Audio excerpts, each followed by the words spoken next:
Everybody got. Yeah, No, we're not it's on yet. adjourned, we're not started yet. So maybe we just pause it until. Until it starts. I'll do a PSA. First, so. Okay, here we are in our second meeting of 2025, season 3, yes, season 3 of our committee. And we're going to go ahead and start. We've got 4 members present. Barbara Montero is new. Welcome. Appreciate having you. It's, you know, it's a good committee and we're looking forward to it. Yeah, it's here. I'm here. We're expecting Ron and Kurt as soon as they can get here. They're in traffic. So the first item of business will be the approval of the minutes. We can do that pretty quickly. I would guess everyone has had a chance to see them. I know you weren't here, so but okay. Okay, good. So I'll move the item for approval. Do I have a second? I'll second it. Thank you. All in favor? Yeah, yeah.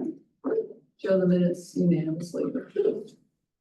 And we were going to move to the sunshine law, but since we have Melissa Berthier with us and talk about communication, maybe we'll spend a little bit of time right now. There's an item here called ongoing communication, number 4, and it's an ongoing item. So one of the things that our committee has been charged to do, and we have been doing, I think, pretty effectively over time, is to look at where there are communication gaps, especially when it comes to resiliency projects in the community. And recently, we seem to have found a few of them. And so I wasn't aware you were coming until just before the meeting. So I want to try to make best use of your resource.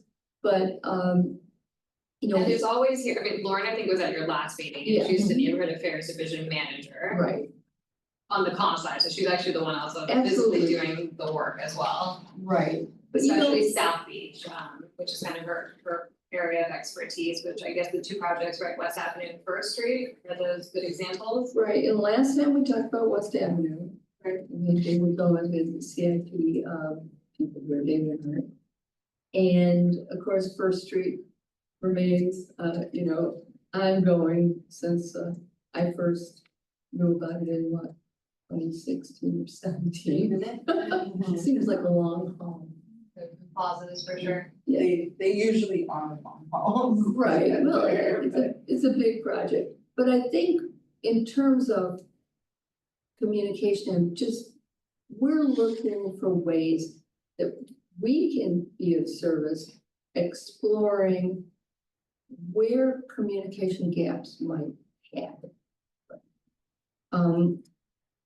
One place I'm wondering about is has always been the information officer, the Public information Public officer information, assigned to the yeah. project, yep. that seems to be a place where the ball, is in the PIO's court to talk to the community. But then the information is with everybody here. So they have With the person doing, the department doing the project? right, Okay, and also they are coordinating with you, right, Lauren, or no? Yeah, I work with the PIOs closely, and they're the ones that are attending the progress meetings and following the 2-week look ahead and drafting the notices, and they're there to be a resource on a day-to-day basis for whoever. We calls understand. information out. I understand. What we are finding from, let's say, HOA leaders is that they don't want to hear from the PIO. They want to hear from the the department. engineer, maybe. Sure, and so again, so there's a gap, right? And how does that gap get bridged? I mean, last time in our meeting, we pulled out, and Amy and Sabrina nicely copied for us, an LTC that this committee wrote in 2022 in season 1. Asking for a few things, one of which was an ambassadors program. Where members of the community who've been through these kinds of resiliency projects would volunteer in a small group, to go out to the community, even go one-on-one with harmonization agreements or whatever, so that they could start to, they wouldn't be the engineer, but they could say, well, I met with the engineer. I've been in your shoes, okay? We thought about short videos, things that people might be able to see, so that they could, you know, maybe if we got FAQs, right, Lauren? I mean, there's FAQs, so maybe the engineer or someone from CIP could be addressing FAQs in a short video clip. I mean, we're trying to, you know, find ways, and I don't know from your perspective, how much of this stuff, Melissa, reaches you guys, or? So we've certainly done a lot of videos in the past. The ambassador program, are we currently having an issue with harmonization? I think that's a great idea if the city is have an issue with harmonization agreements. Is there an issue? On West Avenue, the example was brought up related to West Avenue last time. And CIP is supportive of the idea of ambassador clips. Potentially from the Indian Creek project, because it's a similar setup. It's finding those people, and Amy had mentioned a video that we did for a prior mayor, and potentially like if there's clips that still apply. Kevin and I have just started the conversation. The last meeting was not even real. It was like. So my team is certainly happy, and we're the same team, to do any video support that's gonna benefit, you know, the CIP and the community, you know, to distill it in a way that's like easily digestible, if that helps. And certainly if I'm always looking for spokespeople, even for the media, so if there's spokespeople that said, you know, that have said, you know, I'm so glad we did the harmonization, right? If those people exist, and sometimes it's difficult to find those people, but if they do exist, I think CIP should definitely leverage them. That's the challenge, is finding them, not only the people that are happy, but also the people that want to be on. You know, interestingly enough, so I've been a community volunteer advocate for almost over 30 years in 2 cities. And we work only with volunteers. So what we find is that, you know, the people that show up, the people that are there, the people that are responsive to you when you're working with them the first time, you know, are typically going to be the people who are going to be volunteering, but they don't sometimes think of it. Of course, there is no ambassador program right now that I know of. So the other thing to do would be, I mean, let people know there is one. Let people know you'd like to start one. Let people know, and I think the same usual suspects like the Stefan Gina's of the world will, you know, be there to help if we need them. You're not gonna get 1 million of them, but you might get 5. And that might be all you need for a long time. So. Yeah, I wonder if it's a matter of asking CIP or asking the PIO who work there and saying, hey, you know, who would be willing to be a spokesperson, you know, to help us on Y project now. We did X project, Y project, potentially Z project. I'm not sure if they're all the same types of projects, but it sounds like maybe the Indian Creek one. Relation, and that was what I said last time. We just need time to like get out and feel and conceptualize what the video would be, and it would be like various clips or one video, you know, one story. And Melissa, we had an example, and it made me think of it, that Mayor Calvert did. And this is for West Avenue. There was some community concern, so he wanted to go through and highlight the project in his own way that, you know, that he liked to do. And he would give me people's names and numbers to see if they would be on video, and PJ went and videoed them. Yeah, I remember. Remember Your team that? was the one who did it, Our yeah. team did it, and it was, and I forgot what he said. She was from Sunset Harbor. Yeah, Sunset Harbor, yeah, And she's like our spokesperson. for 25-year Sunset Harbor. resident who was like. Her car was underwater Yeah. at one point in Sunset Harbor, so She yeah, had, she's like, like my go-to spokesperson. she had the My one best Sunset Harbor go-to. story, and so the question is, are there, are there more people like that, and maybe they want to be on camera, or maybe they just wouldn't mind being on a list of people to contact if they have questions. Like, Exactly. it could run the gamut. Right, Right, it's got at least two parts to it. It's got the would you be available to do it. so maybe Lauren, as a to-do, you can just ask CIP if there's a list that they can identify of people, and then we can certainly call and say, hey, would you want to be like the on-camera town, or are you okay with just being like a phone a friend? Phone a Can I neighbor? ask, sorry, for Go on. clarification?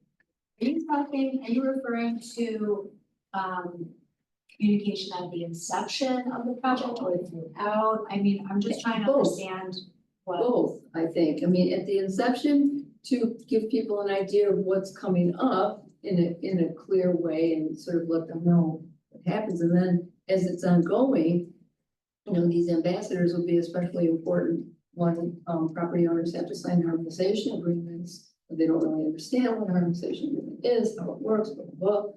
And then, sometimes they don't feel comfortable, people they're talking to, but they would feel comfortable with another resident. Who's been through something. So we're really talking about the pieces where it hurt, where things would be boosted a little bit in the communication area.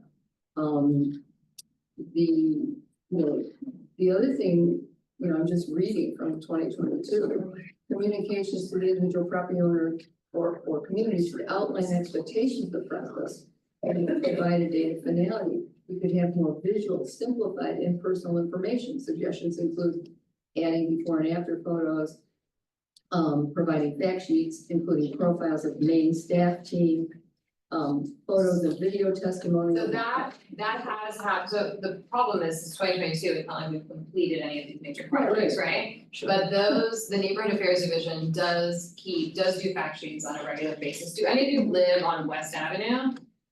They're moved from Sorry? they're moved from South of Fifth. Oh, okay, so you're no longer, okay, so, so there was recently a West Avenue Yes. update, perfect. So, does everybody know, okay, the updates that the city gives on that, when it comes to projects, are you aware of that?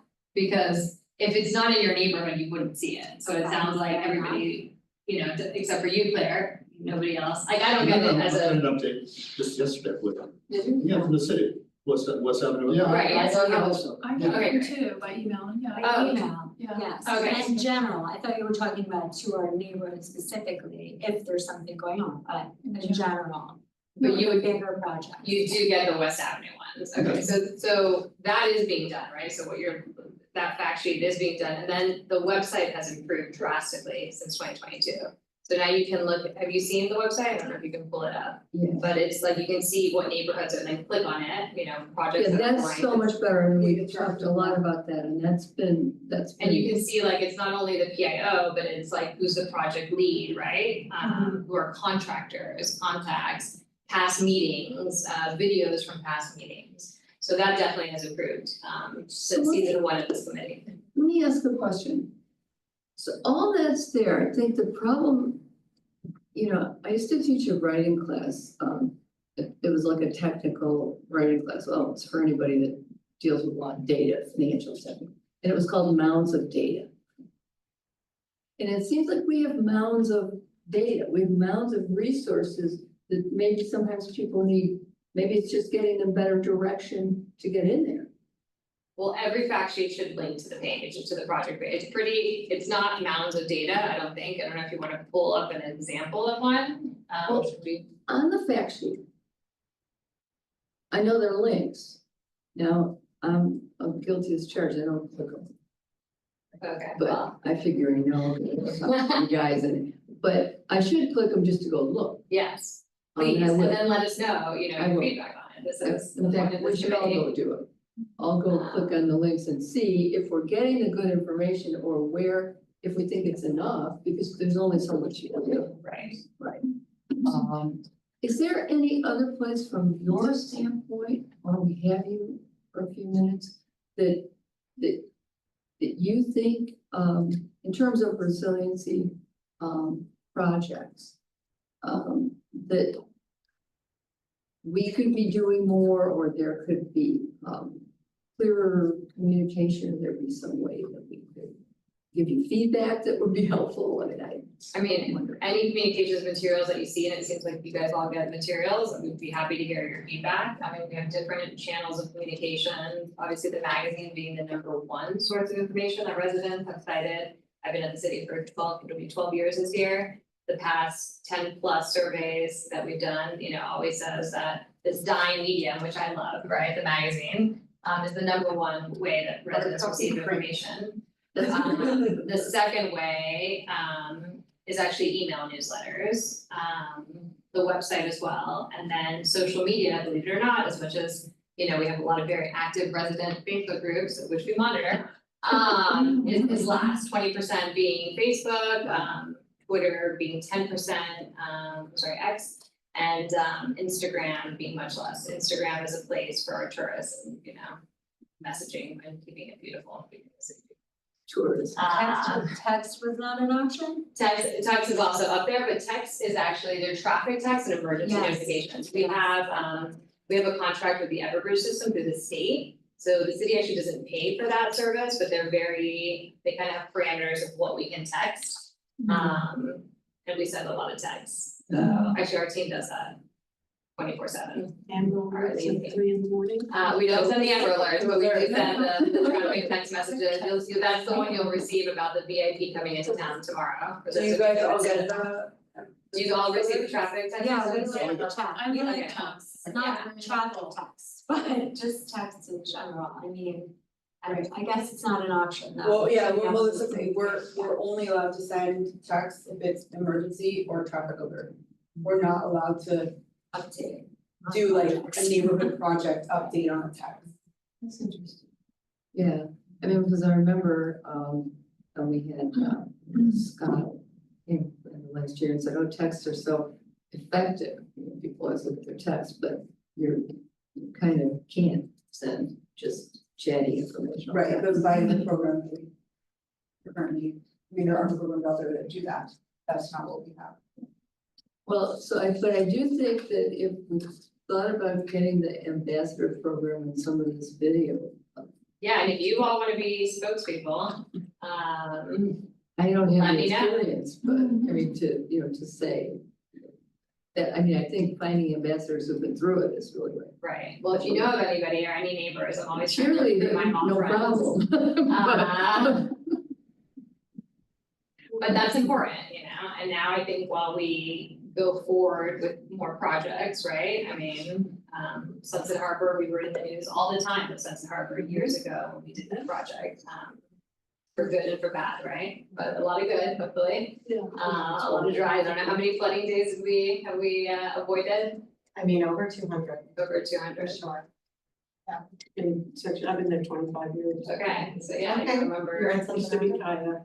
Exactly. Oh, see, you're. So you could be- Philip would We're be, building. exactly. Now that you're telling, well, that's okay, you told me Maryland's moving, is she moving off the beach? I don't know, I'm not sure, I'll find out. Okay, well, that's okay. Get her before she goes. Yeah, no, I have a exactly, I have Barbara as a replacement, it sounds like. But always let us know, if you see something you like, you dislike, we want that feedback. Before we let you go, does anybody in the committee have a question? Too much of you. I appreciate it, I was here for season 1 and 2, so it's been a while. There. I miss the initial introductions, what is she? Melissa, right here. She's the director. That's a director. Marketing and communications. I think they're coming, they're coming because. Are you still by the swale? Yes. Okay, yeah, I did speak to Which you, I would be once that you were yeah. you were my ambassador, was it CNN Yes. a few years ago? Yes, a few years ago. Yes, I remember John Alamon was the Yes, one who yes, recommended you. yes. I knew you looked familiar, but I just couldn't remember. what. Yeah, Yeah, Yeah. yeah, at the garden, just over at the, we did it at the. At the Botanic Garden? Yeah. Yeah, the Botanic Garden, yeah. Yeah, I did think of something. There's, from time to time, the city has Zoom meetings, Yes. everybody present. And if you, I'm talking interested, because I don't know those things, but I can't go right at that time. And invariably, I'm having to like, 2 days later, or I email. Yeah, the Blue Joe, yeah, or Can you just please send me the link? But before I do that, I look like on your website, I don't find them. So it would be on the project page. It's not like we don't have a page of like running meetings, it would be on the, so depending on the subject matter, if it's, are we talking about a construction project or not necessarily? Well, and it could be, for example, one was recently they had the 70s update on the 72nd Street project. So where would I have gone, where do I go to see that? So Lauren, is there a 72nd Street page? There is a on the- 72nd Street page, I know that, though they're not. We do usually record. And then the team decides if it's to be, or if somebody asks for it to be posted. Yeah, and It's not, I'm it's always not having something to that. ask. Yeah, we should always just easy. post it. Well, yeah, maybe like, It's not. you gotta give us 24 hours, you know? Well, that I But- know, but I'm saying, it's like every time I'm sort of feeling like, why am I constantly doing this? You should be posted, yeah, Yes. that's a good point. Let's just follow up to make sure that just gets posted within 24 hours. You know, I mean, because I was about to try to find the 72nd Street one. Melissa, do we ever send like follow-up emails? Cause sometimes I see that where they're like. We do "I'm in case you attending," missed it. And in case you missed it. We do, and it's a balance of people saying like, you're bombarding me, now you're spamming me, like, you know, you saw it already. But that was a big meeting, I was really interested in it, because I voted for the Geo bond. Yeah. Contingent on that project, or a big reason in 2018, I remember that being a project, so. That recording must, I'm assuming it's on there, but Yeah, I'll triple there was check. I think there was a West Avenue one recently too. That one. Lauren, you should know.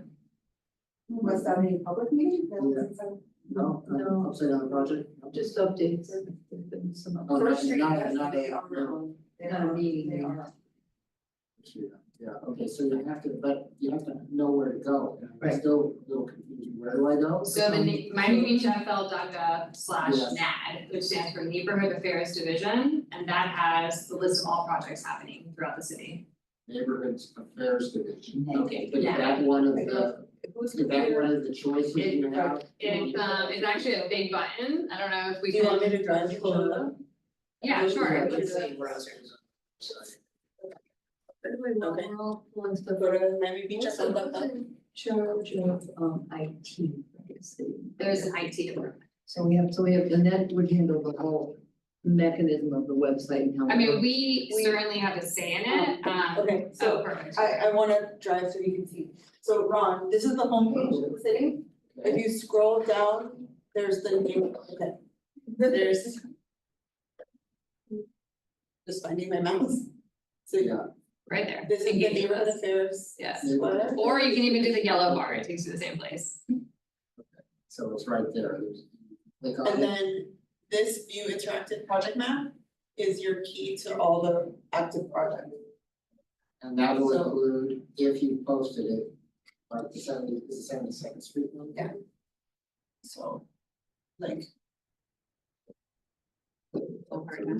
That was meeting was like. 72nd. And then what Click down. tricky mouse, I'm sorry, just more details to get, like, this is just a little clip, but a few more details, and you'll go to the project page. And it should be posted, we're flushing out this page. So it hasn't been posted yet. No, it needs to be Oh, posted. past updates. It was last week, yeah, no, it should have been posted. Yeah. Cause I think there have been two actually, there was one. Oh, I'm told the city is having internet issues at the moment, so it. Oh, we are? Oh, So that's where I would Yeah. find that. But yes, it would be posted here.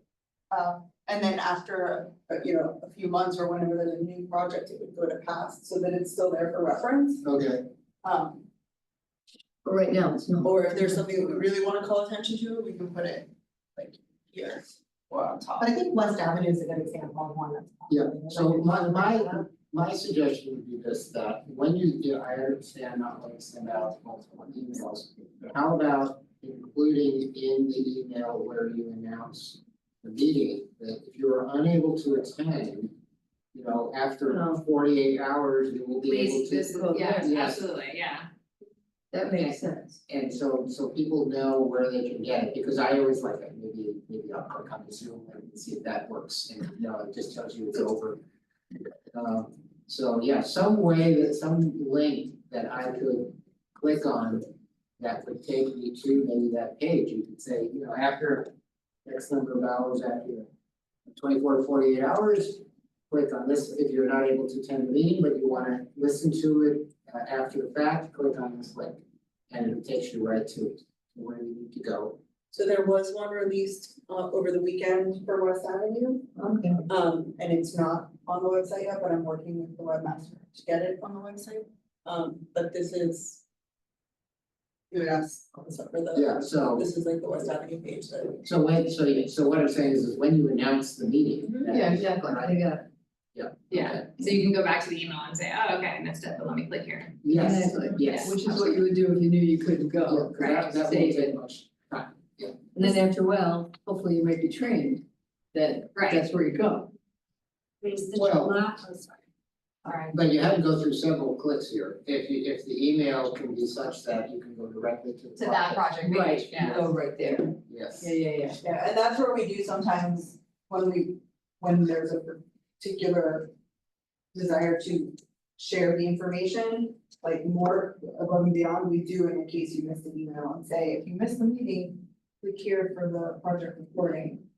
And we link all of that, but That's I the understand. second email. Yeah. Yes, okay, so. But just not every time. Which is not every time, though, Which is so not one was every not time. CIA, so Yeah, I so- think it's better to not spam people and do it in one email, so people Right. know, let me go Yeah. back to it, you And know. also if it's featured like in a box or something, if you missed it, here's what Yeah. you do.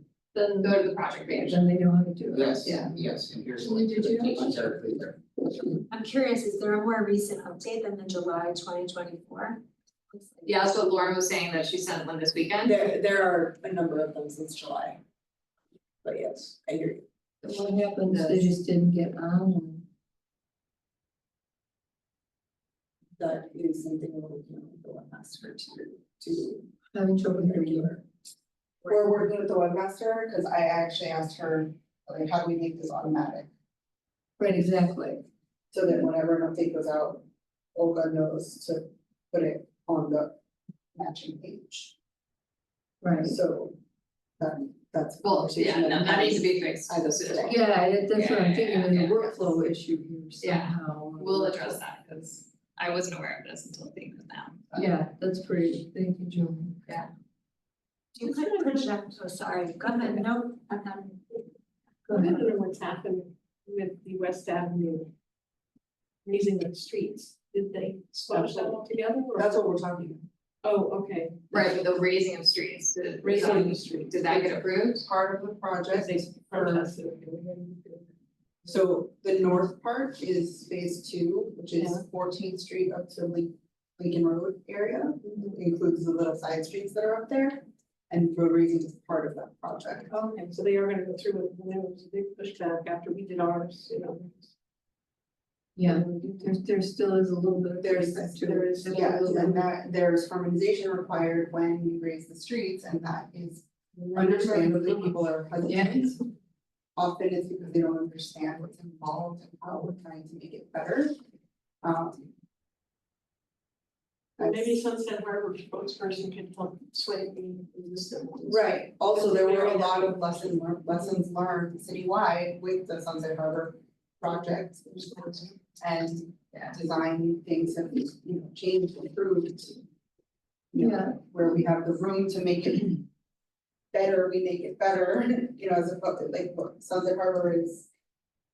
More drastic harmonization because there was no green to harmonize with. If that, Also, had the commercial units started flooding, there's so so raise the streets and. So- Lesson learned. right, there's a lot of lessons learned with the communication, with the engineering, with, all the things that went into it, So from a communication standpoint, let me keep you. So are there any questions? Well, I was just gonna say on West Avenue, you have people who are south of, there's several blocks that have already been done. where they raise the streets, where the Bentley, 6th, 7th, 10th and 14th. 6th, 6th, 10th, and 14th. just 10th and 14th, not 6th, 7th. No, because the area south of 14th, like between like the area of 6th Street and the area of, or definitely 8th and 14th. That's the, 8th is a particular problem point, the floods. It's a lake. When it rains. Alright. And that area has now become what will be phase 3 of that project, because funding wise and the way the construction industry is and all of that, they had to split it. Got it. So again, I'm gonna switch back to the communication focus as opposed to the project focus, because we need to move forward, and I want to make sure you get back to regularly scheduled programming. Anybody else have a communication question or? We're gonna keep our eyes open and we're gonna feed back to you for sure. Yeah, and I've asked the team to scrub this neighborhood affairs, make sure that every, thing is updated. That's very helpful, because clearly that wasn't. Yeah, like it. Okay, well, thank you so much again. We Yeah, hope no you'll come back and see us again. Absolutely, anytime. During Feel free to season 3. Call anything, But and I'll count Barbara on you as a potential spokesperson, but yeah. you got a hot one, so. Nice to meet you, thanks all. Bonus with purchase. Thank you, yeah, thanks for being baby. Barbara didn't know what she was getting into. I know. Thanks. So she's come to a committee meeting. I'm so excited about the PPA program. Nice to meet you. Yeah. Hopefully everybody will be a cheerleader. Oh, I yeah. mean, it's amazing, this PPA program. Yeah. And We've kept them updated. yeah, it really is incredible. I've told so many of my neighbors who are hopefully gonna be putting their applications in, especially those like on Alton Road, that flooding, those June floods that we had. I've got my application. Oh my gosh, it's so great. You have a lot of Thank schools Thank you for that. Yes, yeah, I'm Amazing. actually looking, we are hoping to do a video, once we actually get projects going, to like interview people that have gone through the process and show off the work. There's one that's already. And But we now have some done, we have One. What It's is done, I think done, annotated. where our homeowners can apply. okay, so that's like, these are the testimonials that we really love, And but then match up. I love all the work that you guys do, so thank you, appreciate it. The great. Private property adaptations for homeowner. Right. I think it's up to 20,000, I think it is. What's the limit on the PPA? So it is 20,000, 2,500 of it goes for the engineering assessment of your property, and then the 17,500 is the matching grant. So whatever you spend as a homeowner, you get up to 17,500 matching back to you when the project is done. What are some of the examples of projects people have done? Well, seawalls are a big one. Yeah. I mean, most of our 50 miles of seawalls now that are privately owned and they're very well. Seawalls are huge, permeable pavers are something that we're seeing, that people, they have areas that are, flooded on their property, and by having the pavers, they've got, space to handle that rainwater as well as to percolate. We're seeing elevation, like appliance elevation.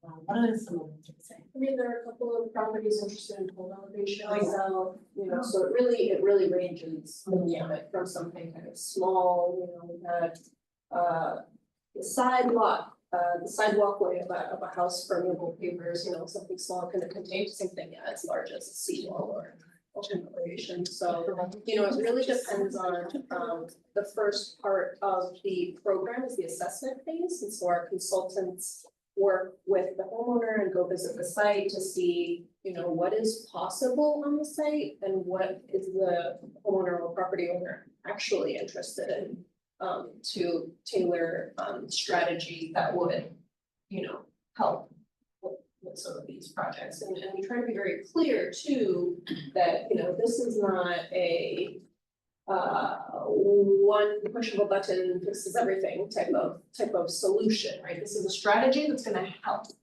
the different kind of flooding types that are highlighted that the property experiences. It's still great, either way. And it's very creative, like one property on actually on North Bay Road.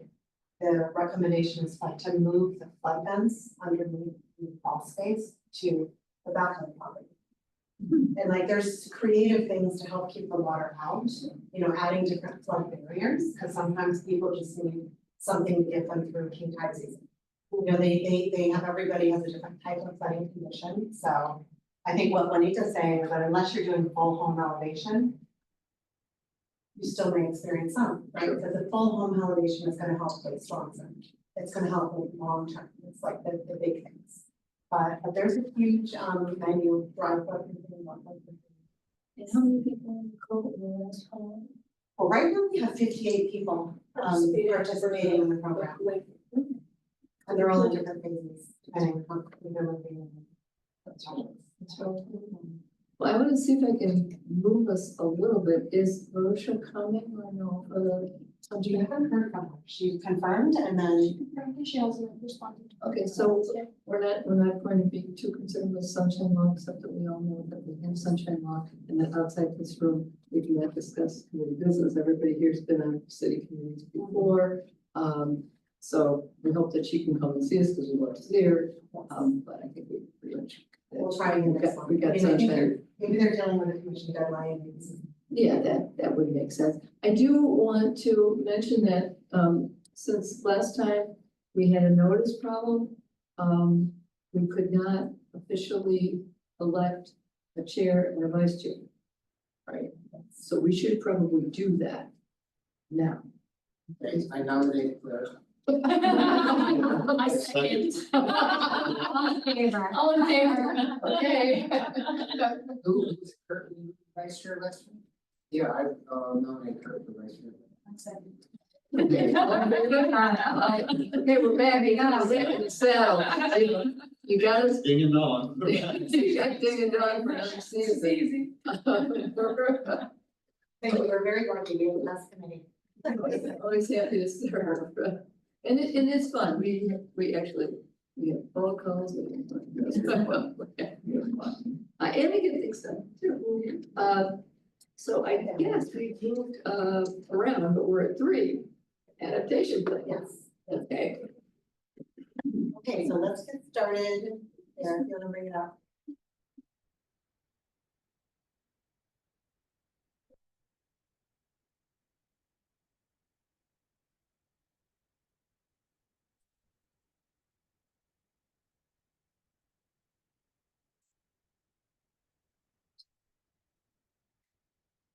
So adaptation plan is on our agenda for today. And I think many of you have heard about our adaptation plan because last year we had shared and really kept you updated on phase 1, which was the vulnerability assessment of our assets. And then phase 2, which is the adaptation plan to do something about it. And how are we going to adapt to sea level rise as a community over time? So are you warned? Don't open up the doors. Let's open the door. Yeah, there's not a lot of air circulation. There's a, this is Dress and layers. in the future, it says February 20th. Yes. Yeah, usually 2 minutes. It's perfect. Good eye.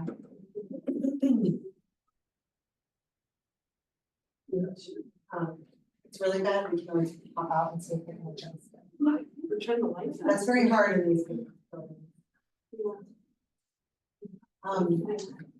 So getting back to the adaptation plan, so hopefully we've sort of brought you along the way, we've gotten some of the concepts. We have a meeting February 20th, Thursday night, at the Botanical Gardens at 6 p.m. And this is a community meeting unlike you generally experienced, because we're gonna have a nice presentation that you're gonna see here. But then we have a panel of experts, just to talk about adaptation and about some of the issues we face as a city. So we have folks from UM, folks from FIU, John Stewart's on the panel, and he's come to talk to this committee as well. We have Tom Mooney, our planning director, another professor from UM, and then Dr. Sonia Chow, who has done a lot of work in terms of how we adapt our older housing stock to flooding. And she's done some really interesting work there. So it's really a great group that we're just going to talk about some of these issues, and then the audience has an opportunity to ask questions, and then there's like a half an hour meeting. So it's a salon series put on by University of Miami, and the whole point is to have dialogue and discussion. So I hope it'll be fun and interesting. This one won't be, it's just not conducive to reporting. But if we need to do another meeting, like a more just a more informational delivery, we may do that. It's also going to be heard at the March 11th Land Use Committee meeting, where it will be presented and there'll be another opportunity. So we may do it again. There's interest as well. Okay. So I'm not Erica Harris, but she is, will be presenting this. And then, so I'm gonna jump into her presentation, so. So the first thing, we're just gonna do a little overview on the need to adapt, and I think a lot of you have seen these graphics before, but it's always good to educate a little bit on the types of flooding that we do face, so it's not like just that, oh, we're an island and we're vulnerable. We have sort of, certain conditions that we have to think about. Our tides are pretty much at the same elevation as our groundwater, which means when the tides increase, so does our groundwater, and we see some of those issues through king tides. That's why we see water bubbling up all over our city. We have porous limestone, which helps it come right up like a sponge, rather than more, clay or thicker substrate, for example. So we have our own kind of conditions here. We also have king tides that we see, and when these tides go up, as I mentioned, we do see rising groundwater that comes through inland flooding. And then we do have wave conditions. We all know this, whether it's just a really windy time of year or it's storm surge, we have vulnerabilities there. And then we have flooding from rainfall. So we have a lot of different types of flooding. And I mentioned storm surge already. And then all these things combined, we use the term compound flooding. Whereas when these events happen, some of them happen at the same time, it's much worse than if we just had, one by itself. So these are the kind of things that our city is prone to, and it's why we need so many different interventions when we think about flooding. And we've seen this definitely over more than a decade around Miami Beach, and these are some older pictures and some newer pictures on the Sweet Sunset Harbor down there in 2010 to more recent events where we've seen over the last couple of years, there's been a few very significant rainfall events that have impacted our city. Every fall, my team and the engineering team in Public Works, we document king tides. We pick the day that is supposed to be the highest, and on the top left, that picture is actually taken from a boat, from the police boat. So the seawall is actually completely submerged and the bay is going right up into somebody's property, which is pretty, it is what it is. It's remarkable, and it's also creating, a lot of pollution for the bay. It's bringing that. Where is that, by the way? At North Beach. So these are some conditions that we're experiencing now. So when we think about sea level rise adaptation in the future, I think we can just refer to these experiences that we know about and the need to prepare for them. This is just a little chart about sea level rise itself. No, it's not linear. It kind of goes up, and we'll see like little surges over time. And there has been an acceleration since 2012. So over the last century, in the 1900s to 2000, there was about a foot of sea level rise. And in the first about 24 years of this century, we've seen 6 inches. So foot last century, 6 inches so far. So this is important. The Southeast Florida Regional Climate Change Compact is a wonderful group that we participate in, and it's just a group of governments that seek out experts and produce projections and data for Southeast Florida, which is important because a lot of times you see like the local sea level rise and our conditions are different. So it's a great resource. So these are the projections that we utilize for planning, and they do vary because there's a lot of different variables. But I think overall, you can see that the projections go up and are expected to increase, more in the out years. And there's a wider variability in the out years. So, you see the projections are very spread out because there's a lot more uncertainties. But there is, consensus over the next century that we'll see sea level rise. And this is planned out over 2040, 2070, 2120. These are projections that the compact pulls together from these different sources. And this is what we're using for our design in the city. So some of the goals and objectives for our adaptation plan you can see here. So some of these challenges are more immediate, like I said. And some of them are longer term and medium term, but we want to make sure that we are enhancing our infrastructure, that we're, protecting our natural resources and then the quality of life. And then what this plan helps us do is kind of to prioritize. So it gives us the ability to look at all our assets. We have some flood hazards here that we have kind of our basis that we're using. So the high tides are what we are experiencing. If it gets over about 1.2 feet in elevation, we start to see flooding in the low-lying areas. In terms of rainfall, we know that we are planning for a certain type of rain event. It's called a 10-year storm. And that's what our public works team is planning for. That's those huge pipes, and they're like 5-foot pipes that go around and massive. And they're planning for this type of rain event. We also have storm tides. 100-year coastal storm surge is about 6 feet. And we haven't seen one of those recently, thank goodness, but it's something that we certainly could face. One of the things we did through this process is work with the community. And this is just an overview of the engagement efforts you can see here. So for example, we have 8 focus groups, we had small virtual interviews, and we also had pop-up workshops so that we could meet people where they were at, which was really one of the best takeaways from this. It wasn't people coming to us for a meeting, but we just went and had a table and had people take a little pinpoint and put in the map where they're experiencing issues. That was pretty cool. That was cool, and that's full credit to to really make that happen. She did a wonderful job with that, and I think we got excellent feedback because of that. But we really we asked what their experiences were, what their concerns were, what kind of community spaces that they brought to their day-to-day, and really their concerns and their priorities. These are just some of the quotes and things that we heard. Move through this, yeah, like people that don't want to deal with that education, or people that want to get it done, and shop owners not wanting to deal with flooding, and people saying you have to have an SUV with people buying cars that are bigger to deal with it. Yep. So I think these are things we kind of know, but it was good for us just to document it because these people may not come to other meetings. They may not come to a project meeting, but this is kind of what they're experiencing.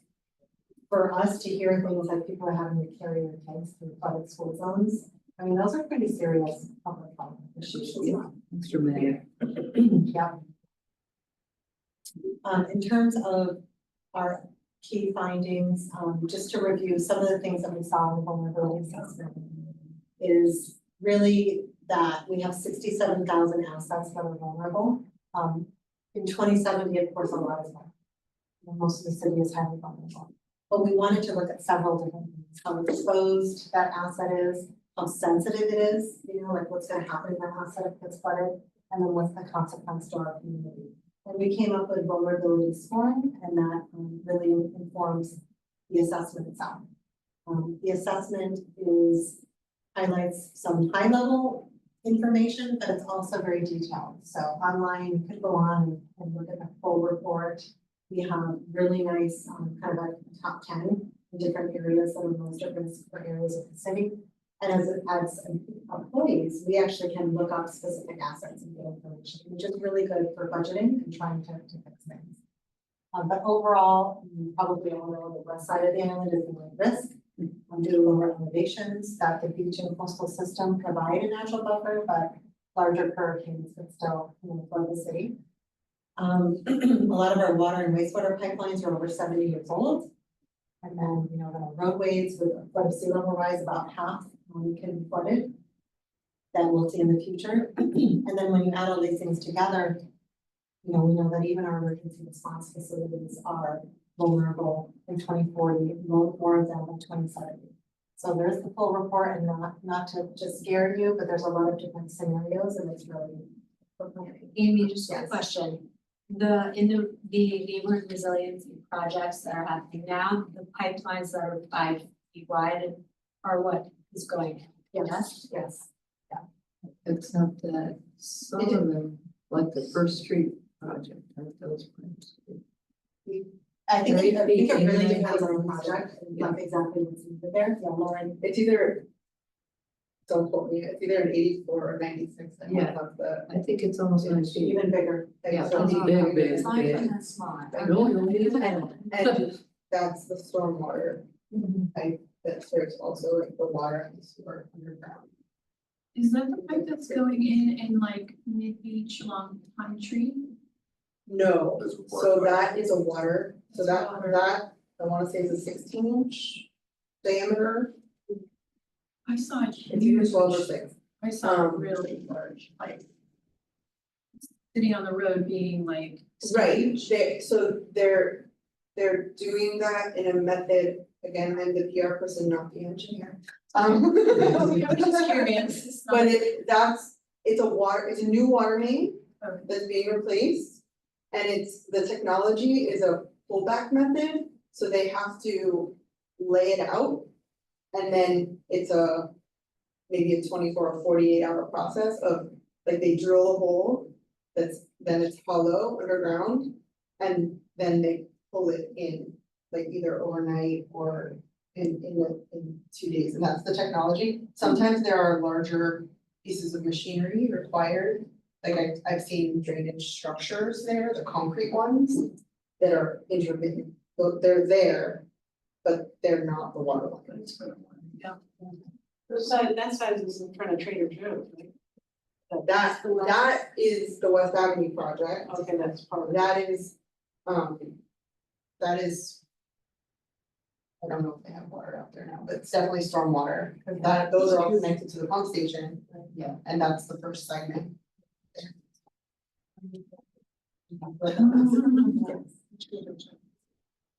Kimberly's open, go to Trader Joe's. Yeah, that's time to. It was tricky, but go there. So, getting back to this, and that's a great example, Lauren, but, getting back to, I think it's so important to just acknowledge we're already doing so much in the city, and I know it probably feels like there's so much we have to do. But there's no city that's doing how much we have done, in Miami Beach, and this is just an example of all the different plans that we already have in place. So many of the different studies that we have, and projects that are frequently, are just underway. So that is very good for us, and really this adaptation plan is a place to bring them all together and to look at the gaps and some other things that we can do. So here's some of the, you've seen these, we've got so many great examples, we host tours and people actually want to come and see our projects from all over the world, quite frankly. I'm actually hosting a team from Australia in a couple months coming. So it's very interesting that the amount of work we have done is still something really good and something we should be proud of.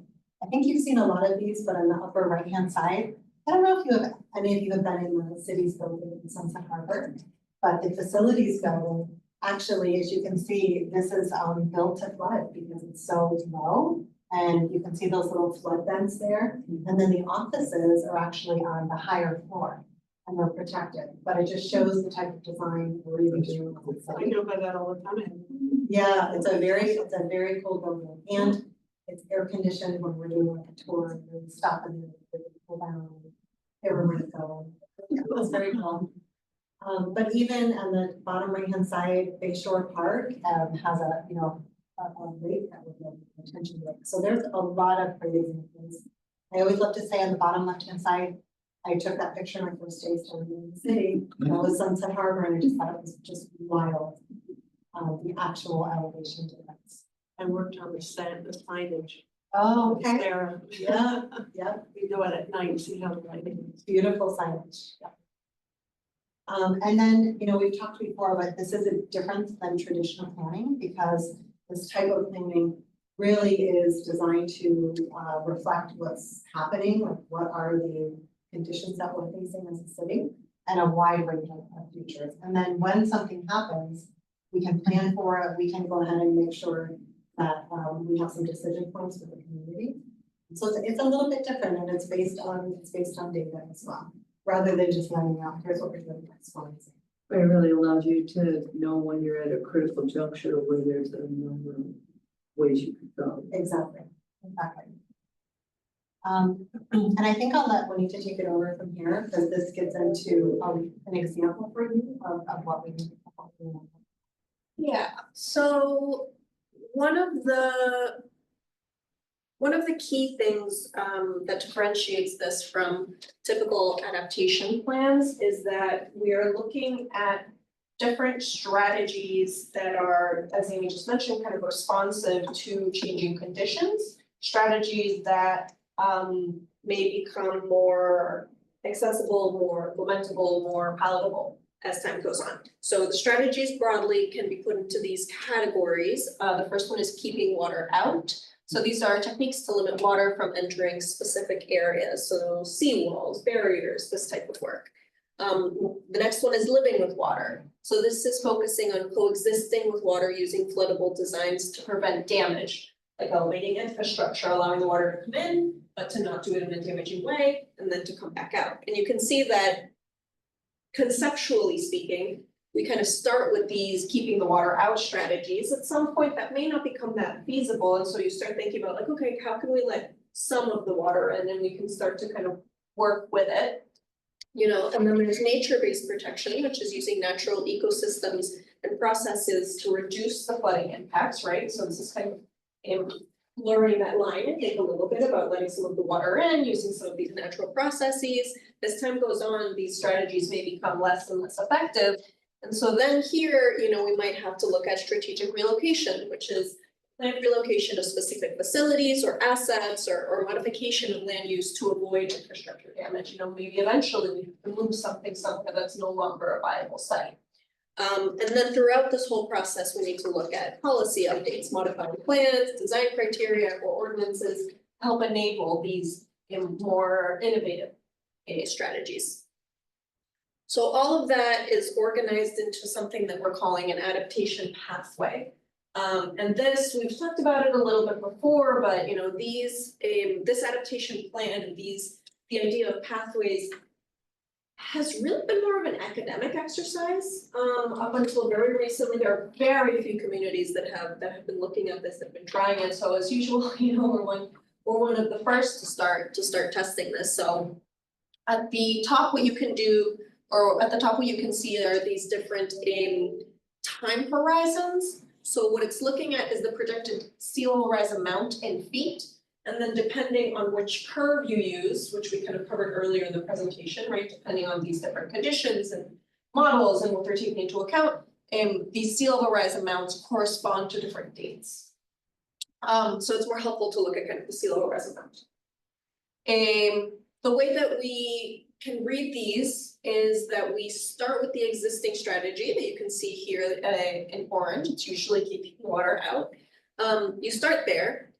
And then at 1 foot of sea level rise, you see that there's a little triangle. And so this is a potential strategy transfer. So this is a point where conditions have changed, something has happened, a certain number of assets, it reaches almost like a threshold that signals, you know, maybe it's time to try something new.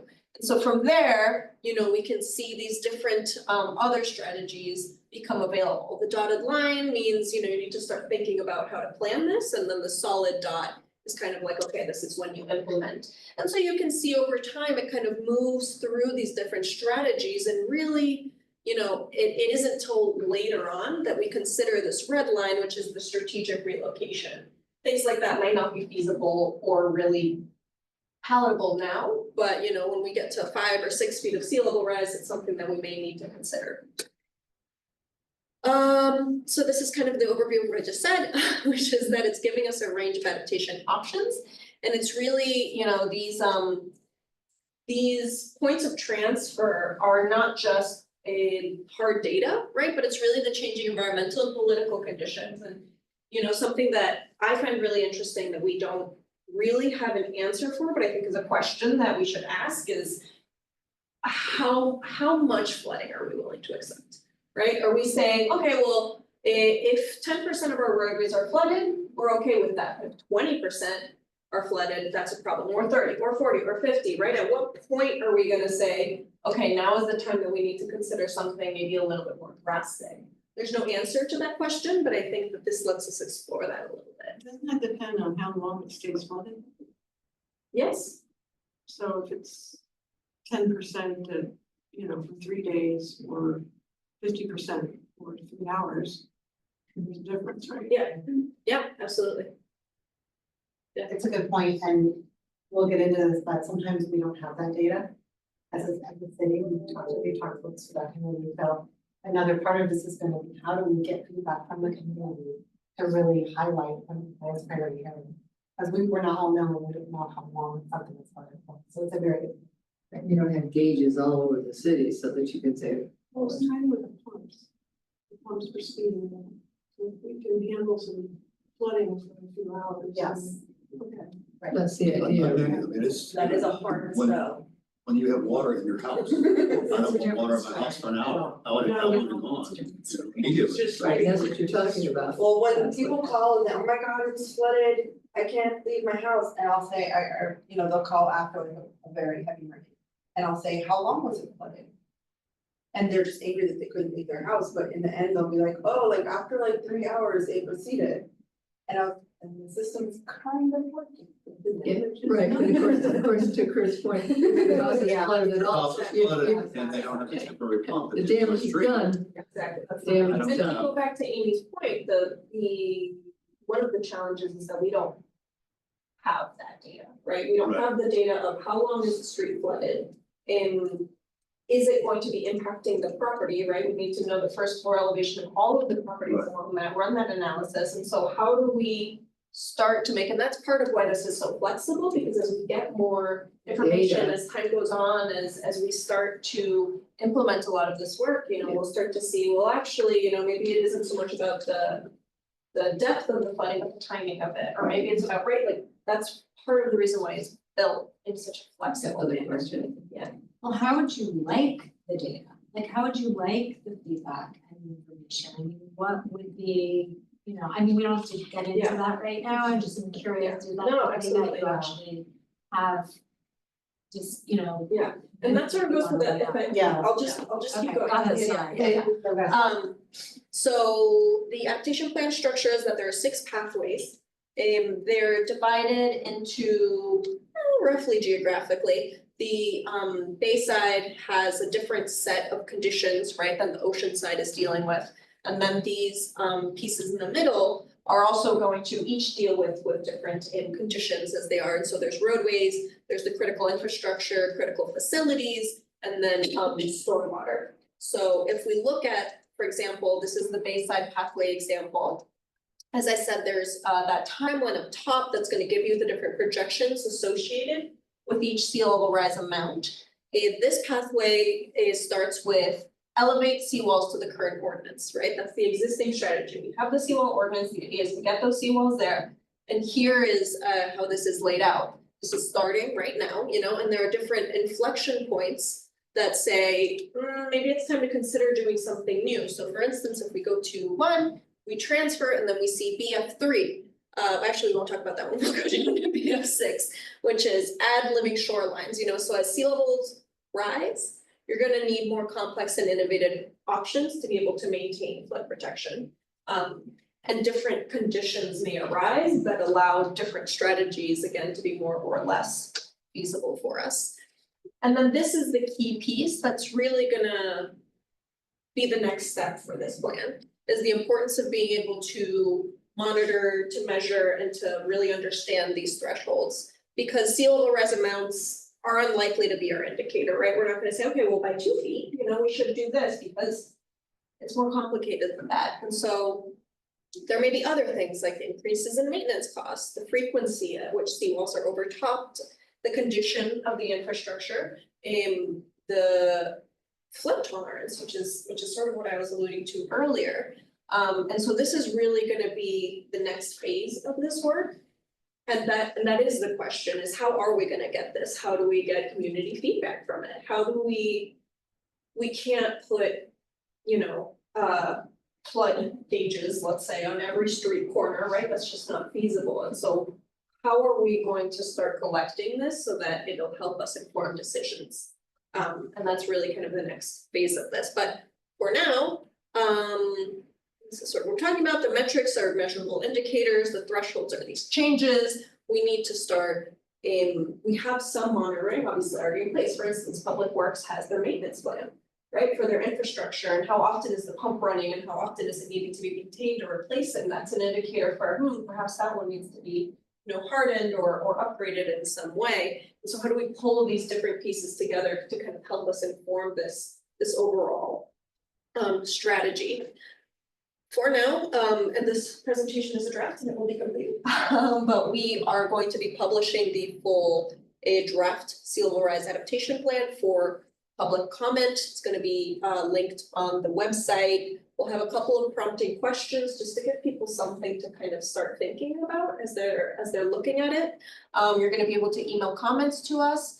We're providing up till March 14th. If it needs to be extended, it will. And then, you know, as Amy mentioned at the beginning, this is the presentation that we will be giving on Thursday for our community meeting. And if we get enough interest, if there are any questions, we can of course, you know, provide more information or webinar or what have you. So you'll be presenting this on Thursday, you said? Yes. Oh, yes. great. So, And we don't, and also it will be heard March 11th at the land use committee. So we have already written in support of moving forward, Yes. as a committee. So, you know, I know probably, that meeting, I can call it, we could all, any of us can call it. But I think it's, because obviously it's such a huge undertaking. That it's kind of like next steps, or what most people would say, well, what's the next thing we do, you know? Okay, so we say, so the city says, yeah, we wanna do this, okay, what do we do? And probably you all have a whole range of next steps, I guess. That's the case, yeah. And I think the most important thing is to build awareness, that let people know that number one, this exists. We want people to look at the material in here and to see like how comprehensive it is and how it really, I mean, it pulls together all of the things in the project that the city has already. And then introduces new things that we need to think about. And are there still gaps? So first, we really want to hear from people and see if we missed something or their experience. And I think that's important because this is our community's plan. So initial is to really build that awareness. This committee knows about it, but you know, March 11th will be the first time that the commissioners, I think, really kind of engage and see this. Interesting. So that's very important. So their perspective will be important. Then it'll be really important for departments to do a deep dive on their assets and what goes into our budget process. And a lot of that's happening already, but there may be things that we haven't done. You know, and so that's huge. How does this drive funding? Our grants team is so excited for this because they utilize it to apply for grants. The language is very important for us to say, yes, we need grant funding for this road because it's gonna be in the water, we sea level rise. How do we know that? Here Here we go. Yeah, that's great. So that's really important. The monitoring systems is going to take quite some time to figure out. And we may transition from calling into Public Works Control Room to something that's easier and an app for people to say, oh, I'm reporting flooding, Right, and we get the information differently. There's a lot of new tools now. That's just one example. But that's something, these are a lot of things to do for next steps for here. it's exciting, it's really exciting, and we have the best, the best people. Yeah, good question. So the plan itself goes into a lot of detail. In terms of Yeah. specific. Is one of the things that's come up recently, this issue about understory versus Yes. berms and one better than the other and I've heard things on all the time. Does this plan, do our experts have an opinion on whether we should be encouraging more understory in the residential construction or whether berms are just as good? So this plan doesn't cover private property zoning to the extent of what's happening with the resilience code right now.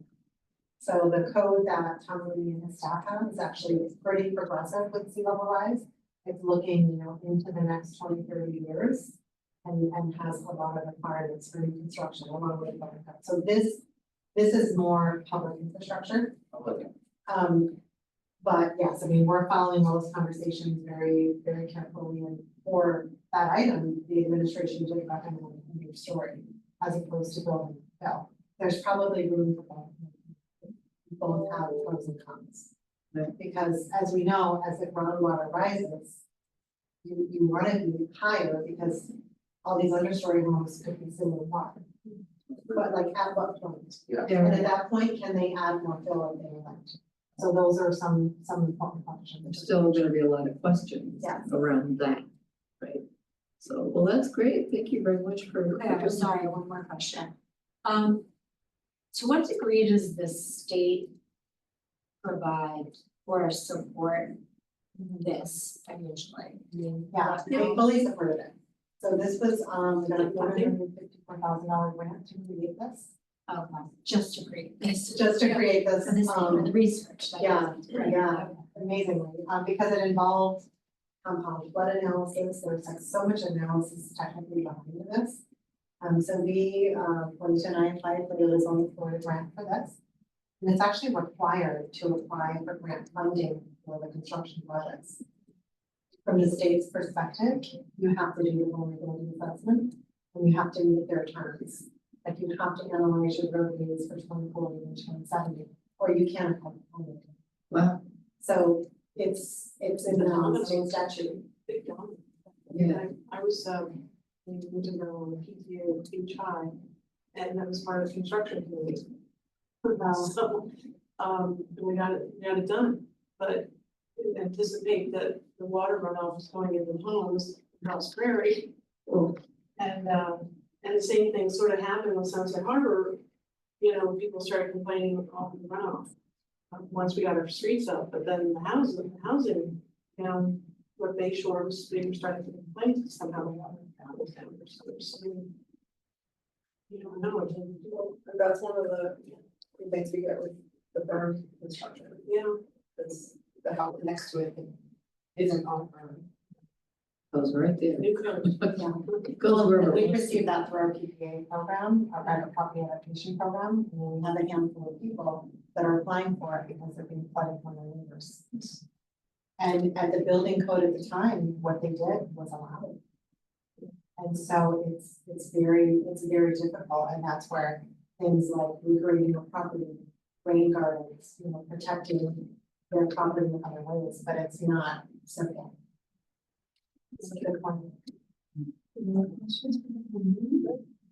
Thank you so much. Thank you for. I'm gonna try to come Thursday if I can. Yeah, we hope to see you there. It's gonna be a really nice evening.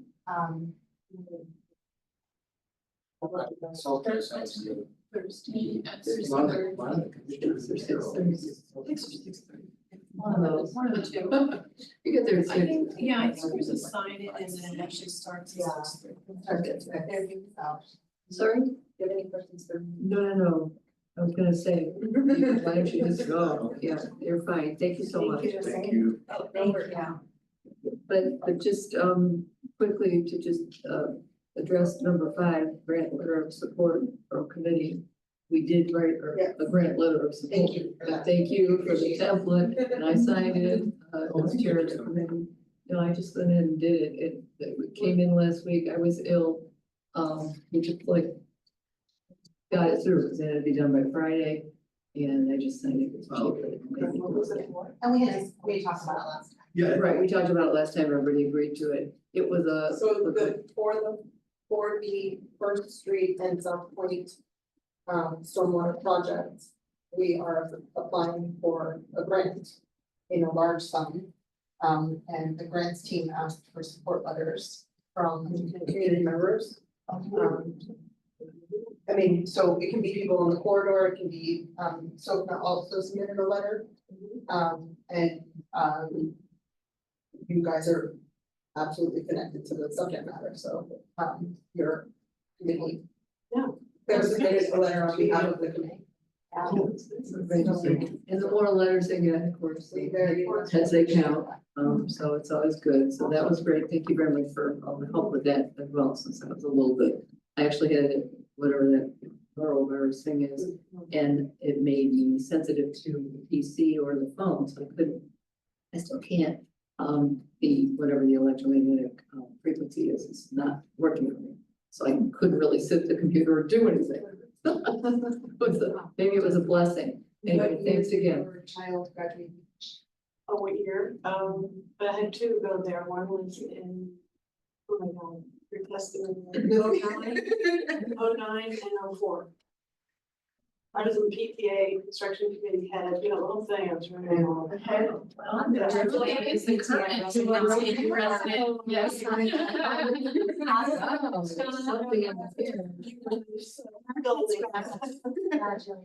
I am also shy, but I am older than your children and you are younger than my father, so. I don't have that one, but thanks for coming. Thank you. Okay, we're gonna move along a little bit to topics for meetings and future meeting dates. Maybe, in the interest of time, really quickly, we'll cover, meeting dates, just to get that housekeeping out of the way. We're all set. We're all set. Yes, we have them all set. Does anyone have any, and they were in the email. The next one is March 19th, 18th March 18th. again. So if anyone has issues with, dates after March 18th, just bring it in March and let us know. We can, you know, sort it out. Let's take a look at it. Okay, so that we did number 7. And now we have all of several minutes to talk about number 6, which is future committee topics and focus. So I just thought maybe go around the room and see if people have ideas for things that they'd like to see on the agenda in the future. So maybe we'll start with Ron. Ron, I have no. We gave a lot of topics last year. you did know you've done your share. Exhausted by the Oh, you, list I don't believe that for a minute, but okay. for now. Well, I think they were gonna have a lot of topics once we go to this meeting on Thursday. So I think we should wait, go there and see, we can discuss the meeting Thursday. Okay, it's okay. Discuss that in March. I would like to sort of take a look at, I would like to see if everybody would mind taking a look for next time. And maybe you could send this out again, this 2022 LTC, where we wrote, all the suggestions. Because there's so much good stuff in here. This from this committee to the commission suggesting certain ways to address issues in approaching resiliency issues with the community. Was it email? No, it will We be. don't have it, but we'll. The last time it was given out in hard copy. So we'll email it and maybe we could just kind of go through there and identify things that we might like to address, because we've already kind of talked about some of them today. And last week, last meeting, we talked. Right, but I'd like people to have a chance to look at it and really see what, if you think there are some things that, so we could go through it and just talk about it. That would be my suggestion for next time, for sure. Will be, Yeah, we kind of touched a little on last time, possibly taking a tour of the West Avenue project. I don't know if that's something that the committee would be interested. I personally would find it interesting, but I don't know if that's something the committee would be interested in. we could ask, I guess David sort of said that we can check to him. Yeah, they had offered that as Yeah. well. Maybe we get a date for that, you know, field trip. You can reach out to the. We have a team and committee see where you meeting can in that big, huge, bulky room. No, help. We would do, we would publicly notice the meeting, and do it all. Probably to go to the team would walk us through. okay, great. Yeah, it's part of where we talk about all the time. Exactly. Get inside the pipe. Maybe that could be one of our monthly meetings instead of having a discussion meeting. We could do that for one of our months. I don't know. Maybe that would be April.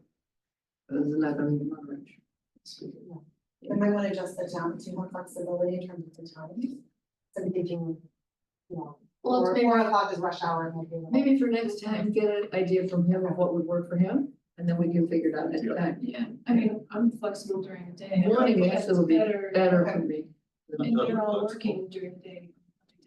It's going to get hotter out, so. Yeah, right, It's good. exactly.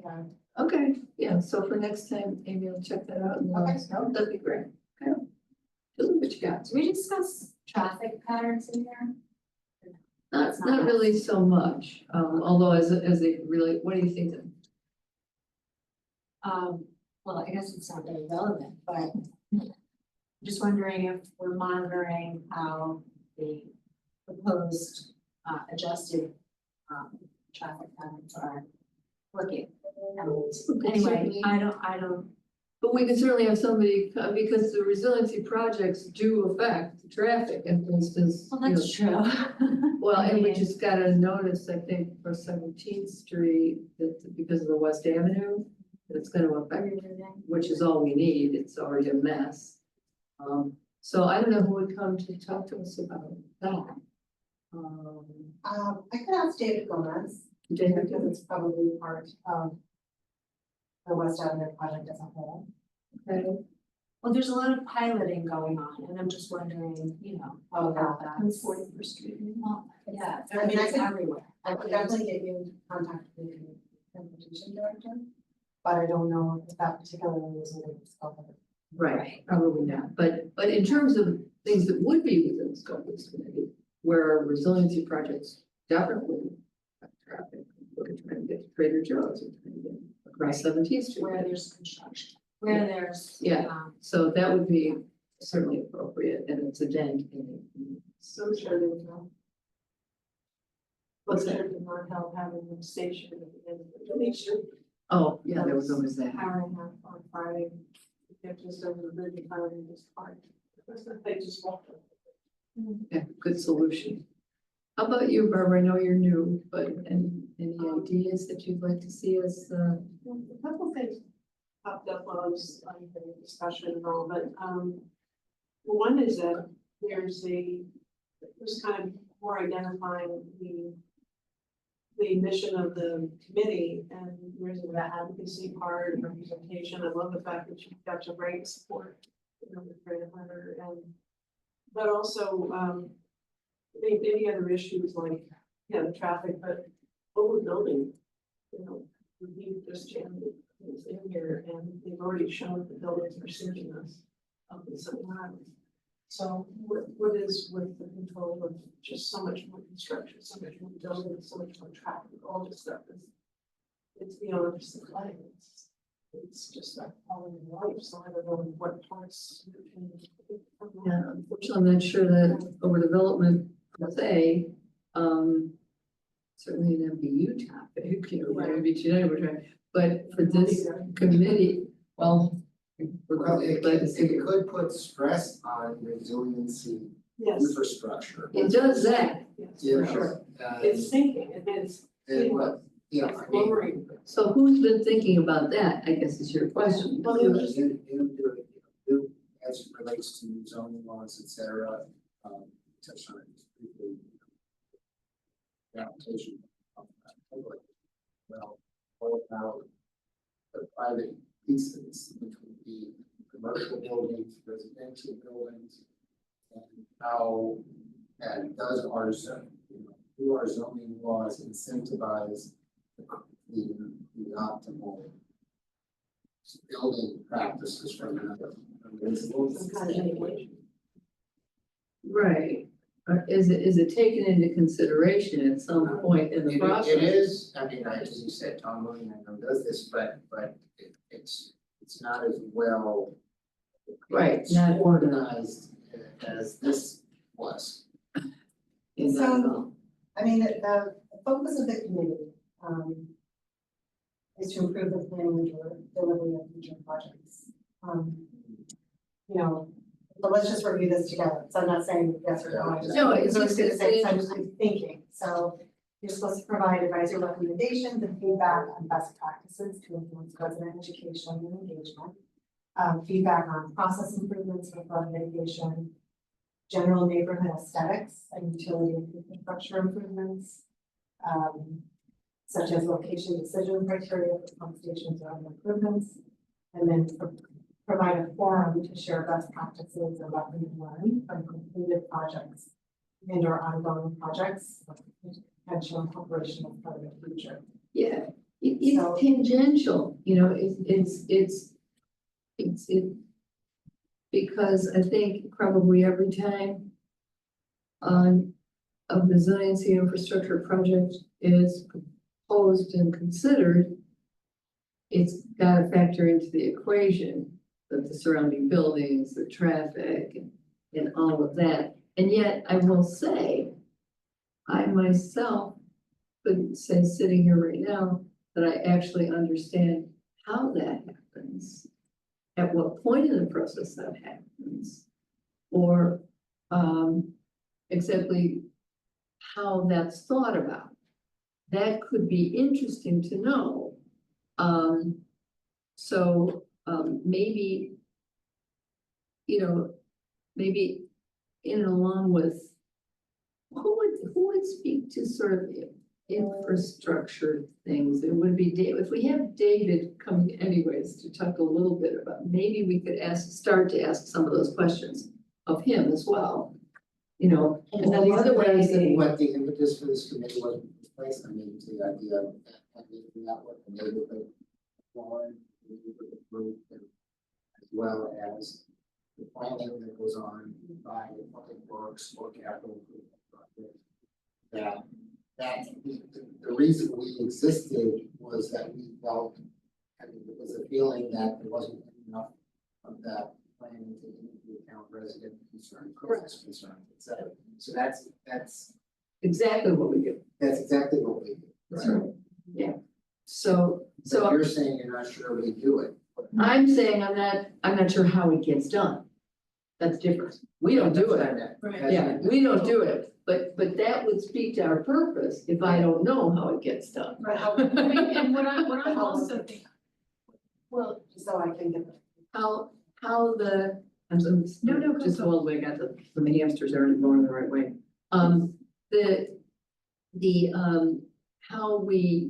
How we actually, all the concerns that Barbara just outlined, which are obviously have to be taken into account anytime we have a major resiliency project.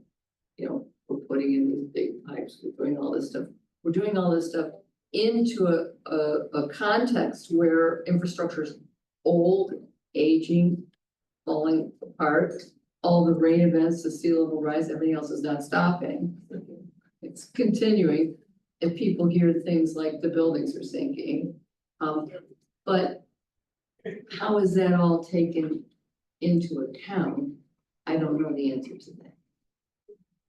So that's. Where it intersects That's what I'm commercial thinking. project, right, sorry. that's what I was thinking also, like when there's new projects, whether they be homes or let's say a new hotel is built, how does the permitting and approval process, is there something that takes into account, is 100% of this property gonna be paved? Because that, obviously, the runoff will affect the rest of the, infrastructure, the neighborhood, I did kind of trying to, like, is there kind of a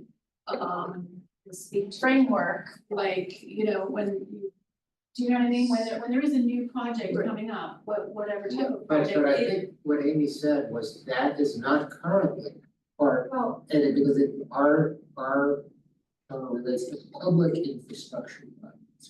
not necessarily, it's No? private as well, but Oh. I think there's a lot of, you're all touching on so many different topics. And so I think what we could come up with is maybe as it relates to resilience overall, how to learning more about those topics. So for example, if you are interested in density and development, then you probably want to know, how does the planning department consider the density of the projects to make sure that the surrounding infrastructure can support those projects? Correct. Exactly. That's the. So that's one. That's what I'm thinking. She nailed it. That's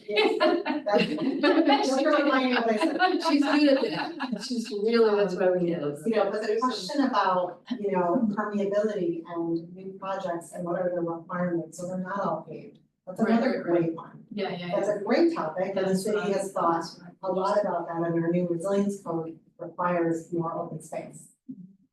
For different types of properties, and so but then, you get into some issues because it can be better to go higher and more vertical and preserve the open space, but sometimes people don't want higher. Like most times. Right, but rather than flat and spread out and covering that green space, is it better to have it flat and spread out or higher and denser? So I think these are these are really like juicy topics. I think the correct, get back to Claire's point, what I haven't seen is laid out in like your, presentation, like your adaptability plan that says, here are the steps to the process when we have a new infrastructure project. So you'd say, design, whatever, but then somewhere in there should be transportation plan, resident communication plan, something that shows like a timeline. What do you call those charts? Yeah, you Gantt chart. Yeah, all the different steps. Yeah. Yes, a Gantt chart that shows the elements that. Yeah, and that's the thing, we could have David Gomez and his team come and say, okay, step one, and we could use an example. Right. And here are all the considerations that the city plans for. Like, here's what the building department does, here's how Tom and his team look at this, and here's how Lauren and her team comes in and start communicating. So I think that Yeah, and there should actually be a Gantt chart. If there isn't, Exactly. then that's There an isn't that. indication that, well, things are not quite as coordinated or rigorous as that should be. In terms of, well, they use a whole project delivery system software. Right. Yes. yes, However they do it. Yeah. yeah, but something in there should be. Oh, of course. Yeah, so that, I'd And- like to see that Yeah, I would, cause for a sample project. exactly, because right now, So, like, someone asked me, traffic, if you give me things, I can tell them. Yeah, I'm example. because someone asked any of us right now, And where that comes in, if you can see the timeline, and we can kind of say, okay, at what When point does does that it- come into play? And how does that work? does that make sense? Amy? Yeah, because then you could interject and say, oh, well, maybe an idea could be. Exactly, Yeah. because right now, without knowing what that timeline looks like or where those points of intersection are, we're like, I don't know, they just put the old thing up and wait and see what happens. Yeah. No, it's like, that's what it feels like. And do they take past projects into consideration? Like, there is X amount of pavement already in this neighborhood. Should there be X, Y amount of green space to counterbalance that?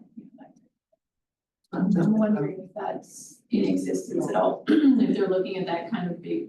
Right, and we just had the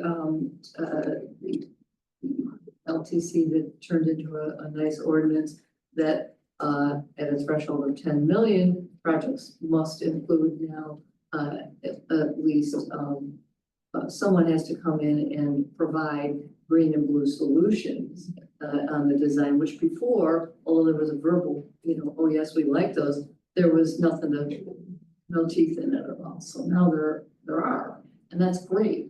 So it's a start, but yeah, okay, does that make sense? Yeah, That would yeah, be maybe a David Gomez start. All right, well, I think if I look at Mickey Mouse's big and little One other hands. thing I'm scheduling, which is, can we ask to send out the calendar in advance, like 2 or 3 months anyway, so, cause I was just checking out March 18th. Yeah. Calendar. Yeah. I actually am teasing on this, I thought it was on. Yeah, we sent the dates up, but we didn't do a calendar. Yeah, good point, good point. Yeah, because if your calendar's busy, it's easy to, it'll go away. We should be able to take care of it. Yeah. Yeah, we'll take care of that tomorrow. Well, I'll make a motion to Actually, adjourn. before that, just speaking of calendars, Yeah. our PPA applications are set to open for the new cohort on February 26th. We'll share it with you all. We have a great little video. We have flyers that are going out. We have postcards to plug from neighborhoods to encourage people to apply in English and Spanish. We've got a really nice website, so we can share that all with We'll be you. doing a webinar. We're doing a webinar on March 13th. So And what's the deadline to apply? What is the deadline? we have 2 months actually. 2 months. Yeah. What's So the private property adaptation program. So this is a grant program that we run to do a flood mitigation and resilience improvements to private properties. Which means single family homes, multi-family homes, and commercial properties. So And the maximum is 17,500 per property? for reimbursable grant, and they Reimbursable. also get a $2,500 engineering assessment. And how many, if let's say every property was to do the maximum amount. How many properties have you got funded, you have funding for? We don't have that amount offhand, But we are looking to accept the maximum of it. yeah, maximum of 50 for this time. 50 properties. Yeah, we have enough funding for 50 properties this year. That's what I. And then we have some left over for next year. And then, through the budget cycle, we will be asking for the funding to continue. Are those partly grant funds at all, or is it budgeted? It's all, it's city funding, and there's nothing from the federal government that people can access in that way. Unfortunately, like we, besides home renovation programs, like we have funding programs. That's also So, since I forgot, is there anybody in the public that's out there? I didn't think so, but I forgot last time too, and there was. Would you do me a favor in future though? Let me know if there are people out there. Because sometimes it's also good to get, people will come for a particular topic if they have the agenda. Then if I know they're there, then it's sometimes better just to call on them and allow them to speak when topic is being addressed. Anyway, with that, I have my motion on the floor to adjourn. We have a second from Barbara, and I'm sure everyone's in favor. Thank you so much for coming. Another great meeting. See you in March, or we'll see if there's anybody. Know who the PLC is? Trump. Trump is coming to Miami Beach. Yep. Wednesday. Wednesday. For the planning.